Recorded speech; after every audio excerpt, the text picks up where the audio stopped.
So guys இந்த விஷயத்தை இப்போ நான் சொல்ல போகிறத கொஞ்ச நாள் முன்னாடி வந்து என்கிட்ட சொல்லியிருந்தீங்கன்னா நான் கண்டிப்பாக நம்பியிருக்க மாட்டேன். ஏன்னா நம்ம எக்ஸ்எஸ்ஆர் வாங்கின புதுசுக்கும் இப்போயும் எனக்கு வந்து இந்த சஸ்பென்ஷனில் வந்து நல்ல டிஃப்ரென்ஸுங்கிறது தெரியுது. ஸோ நான் தியரிட்டிக்கலாகவும் பார்த்தேன், எங்கேயுமே வந்து சஸ்பென்ஷனில் பெருசாக டிஃப்ரென்ஸ் வந்து நோட்டீஸ் பண்ண முடியாது அப்படிங்கிற மாதிரி தான் சொல்லியிருந்தாங்க. ஆனால் இப்போ பார்த்தீங்கன்னா நான் அப்போ எடுத்தப்போ வந்து நல்லா பேட் ரோட்ஸில் விடும்போது ஒரு மாதிரி தட்ட தட்ட தட்ட தட்டன்னு அடிச்சு விடும். ஆனால் இப்போ வந்து எனக்கு அந்த பிரச்சனைங்கிறது நல்லாவே குறைஞ்சிருக்குன்னு தெரியுது. ஸ்பீட் பிரேக்கர்லாம் ஏற்றிருக்கீங்கன்னா ஒரு மாதிரி தூக்கி வீசும். பட் எனக்கு வந்து அதுவே ஓகேவாக தான் இருந்தது. ஏன்னா நான் ஸ்ப்ளெண்டர்லேருந்து தான் அப்கிரேட் ஆனேன் அப்படிங்கும்போது எனக்கு அது வந்து பரவாயில்ல, நல்லா தான் இருக்குது, அப்படியே புதக்குன்னு உள்ளே இறங்கலையே அப்படிங்கிற மாதிரிலாம் தோணுச்சு. பட் இப்போ வந்து இன்னமும் எனக்கு வந்து சஸ்பென்ஷன் கொஞ்சம் சாஃப்டாக இருக்குது.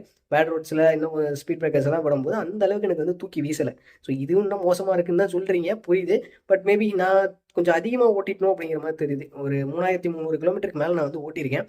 ஸோ நீங்களும் ஆஃப்டர் மார்க்கெட் சஸ்பென்ஷன்லாம் மாத்திர ஐடியாவில் இருந்தீங்கன்னா ஒரு இன்னும் கொஞ்சம் ஓட்டி பார்த்துட்டு ஒரு 3000 கிலோமீட்டருக்கு மேலே வந்து ஓட்டி உங்களுக்கு அப்பயும் டிஃபரன்ஸ் தெரியல அப்படின்னா மட்டும் அந்த ஆஃப்டர் மார்க்கெட்டுக்கு போங்க. ஏன்னா எனக்கு இப்போ வந்து டிஃபரன்ஸுங்கிறது கொஞ்சம் தெரியுது, அதனால சொல்கிறேன்.